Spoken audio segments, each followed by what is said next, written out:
Assalamualaikum warahmatullahi wabarakatuh. Kembali lagi bersama kami Jaya Bersama channel yang membahas seputar usaha atau kebangunan, bisnis usaha atau kebangunan.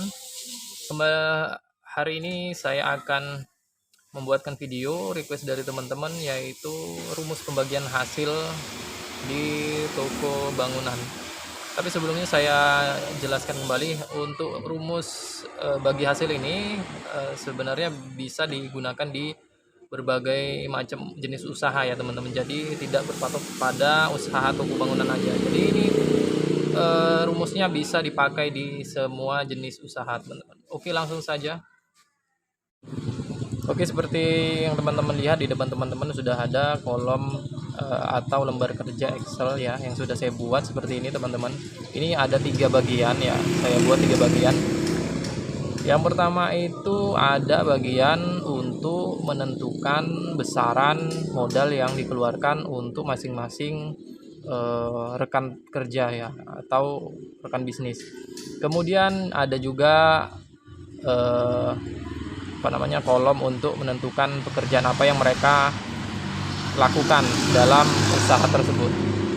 Yang kolom kedua ini adalah kolom untuk menentukan bobot daripada modal yang mereka keluarkan, kemudian pekerjaan yang mereka lakukan ya. Oke. Kemudian di kolom yang ketiga ini adalah kolom kepemilikan, artinya inilah yang hasil akhir yang mereka dapatkan dari apa saja yang mereka keluarkan dan mereka lakukan. Oke teman-teman. Yang pertama sekali, sebelumnya saya informasikan untuk rumus ini saya membuatnya untuk 3 orang ya, 3 orang. Gimana kalau 2 orang? Ya bisa sama aja seperti ini juga. Tapi saya contohkan 3 orang, gitu. Ini ada si A, si B, ya si A, si B, dan si C. Oke, sebelum kita untuk menentukan modalnya, ya itu kita tentukan dulu teman-teman untuk bobot dari modal dan kerjaan yang mereka lakukan. Ya, ini biasanya ditentukan melalui diskusi atau melalui rembuan ya. Jadi tentukan dulu berapa sewajarnya, berapa pantasnya ya untuk pemodal dan pekerja, artinya pengelola maksudnya ya, pengelola. Biasanya ya saya sudah buatkan videonya di video saya ada ya, nanti saya buat di deskripsi itu videonya. Pantasnya berapa sih untuk investor untuk bobotnya seperti itu. Misalnya ya, ini saya contohkan ini misalnya 70 untuk pemodal dan 30 untuk pengelola. Kenapa Bang kok besar kali? Biar saya kasih 10% aja gimana? Gini teman-teman, memang kita ngeluarin modal itu banyak besar ya, tapi kita jangan menilai besar uang kita itu eh, tidak sebanding dengan apa yang pengelola lakukan. Karena tanggung jawab yang diemban oleh pengelola itu juga besar teman-teman. Contoh seperti jika ada kehilangan ya, kemudian ada masalah dengan karyawan, dengan konsumen, itu besar resikonya teman-teman. Jadi jangan kita menganggap modal dengkul seperti itu. Tidak teman-teman, kalau pengelola ini memang semua dari mulai dia HRD itu semua. Sedangkan perusahaan besar aja itu ada bagiannya masing-masing teman-teman. Jadi kalau usaha kita yang ada pengelolanya itu kita harus menghargai benar-benar, apalagi kalau memang dia skillnya itu mumpuni ya. Jadi kita jangan lebih menilai uang kita itu lebih banyak daripada hak kerja yang dia lakuin ya teman-teman. Ya, itu susah teman-teman untuk menghandle karyawan, menghandle konsumen.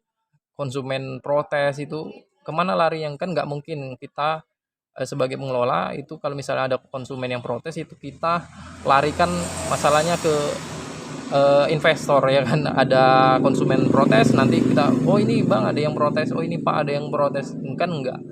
Jadi kita harus mengapresiasi dia dengan cara membagi bobot ini dengan maksimal, dengan baik ya, dengan seadil-adilnya. Oke, di sini saya contohkan 70-30. Nah, setelah kita tentukan ini baru kita isi di kolom ini ya, berapa modalnya yang kita keluarkan ya. apa pekerjaan yang kita emban. Oke, teman-teman. Langsung saja ini di si A ya, si A misalnya kita contohkan ini mereka membuat suatu usaha panglong ya atau toko bangunan. Si A ini memiliki modal 500 juta misalnya.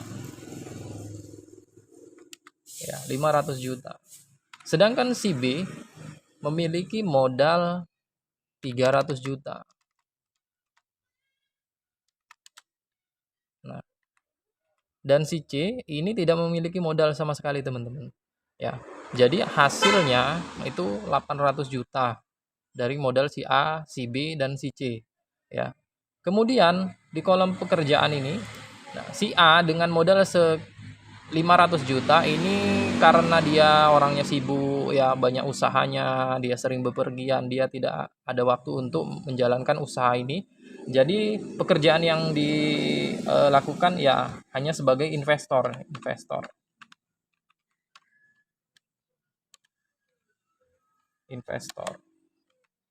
Kemudian untuk si B ini dengan modal 300 juta dia juga tidak memiliki waktu untuk menjalankan bisnis ini. Artinya dia sama seperti si A, dia sebagai investor. Nah, kemudian untuk si C dengan yang modal yang memang tidak ada ya, modal uang yang tidak ada. Nah, tapi dia memiliki skill, dia memiliki pengalaman, dia memiliki data-data apa namanya? eh, data-data lapangan misalnya seperti itu. Dia banyak kenalan tukang-tukang, dia banyak kenalan pemborong ya. Kemudian dia juga orangnya bisa untuk berdagang dan mengerti tentang alat-alat pertukangan misalnya seperti itu. Jadi dia di sini pekerjaannya sebagai pengelola.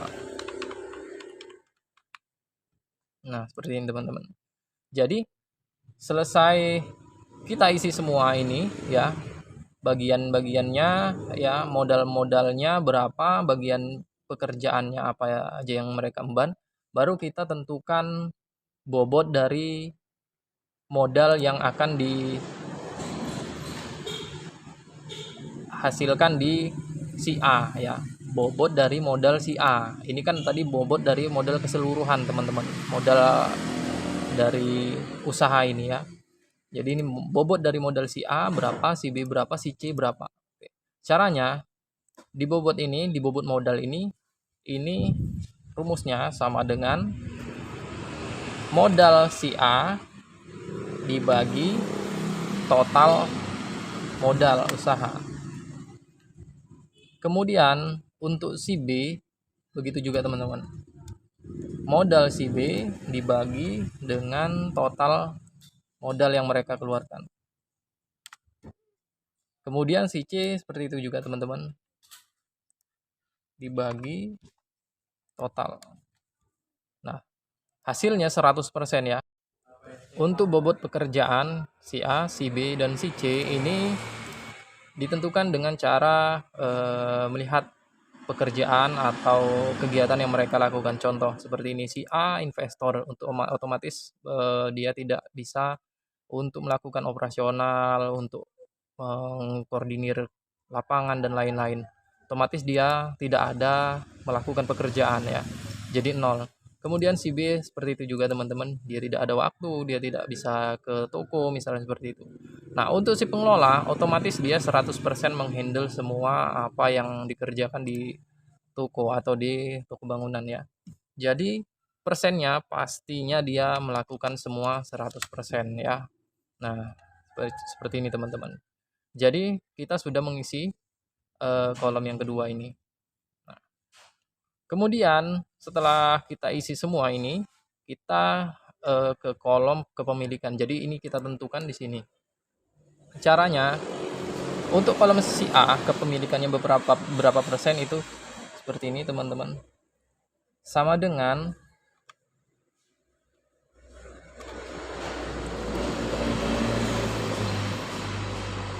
bobot ya, dalam kurung bobot modal keseluruhan dikali dengan bobot si A.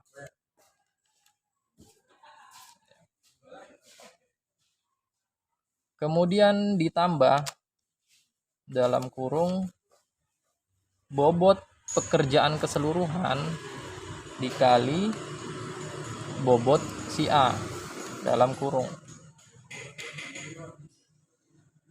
Jadi hasilnya 44% ya untuk si A.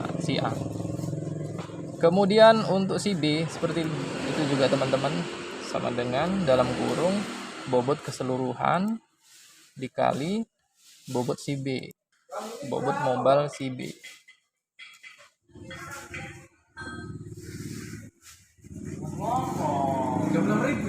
Ditambah bobot kerja dalam kurung bobot kerja total dikali bobot pekerjaan si B dalam kurung. Nah, hasilnya 26%. Kemudian si C sama dengan bobot modal total dikali bobot modal si C, kemudian ditambah bobot pekerjaan total dikali bobot pekerjaan si C sama dengan, nah seperti ini teman-teman hasilnya. Jadi hasil totalnya itu 100% semua ya teman-teman. Nah inilah yang didapat ya, hasil akhir yang didapat dari rumus yang kita lakukan di atas ini ya hasilnya. Nah jadi untuk si A itu ada 44%, kemudian si B itu ada 26% kepemilikannya, dan si C ada 30%. Jadi teman-teman ini saya rasa ya sangat-sangat fair ya, sangat-sangat adil kalau menurut saya. Bang, gimana kalau misalnya si B ini dia ada ikut andil dalam pekerjaan Bang? Oke, boleh. Kita contohkan. Misalnya dengan modal yang sama ya, dengan usaha yang sama, misalnya si B ini ada ikut dalam misalnya keuangan ya kan, administrasi, dia cuman mengatur keuangannya aja. Oke, administrasi. Ya, jadi dia adminnya. Untuk si C ini berarti pekerjaannya ini kita ganti bukan lagi pengelola 100%, jadi dia sebagai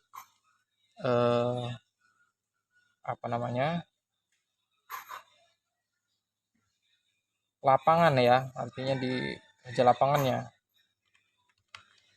atau boleh lah teman-teman beri, yang penting dia tugasnya hanya di lapangan, tidak ke ranah keuangan ya.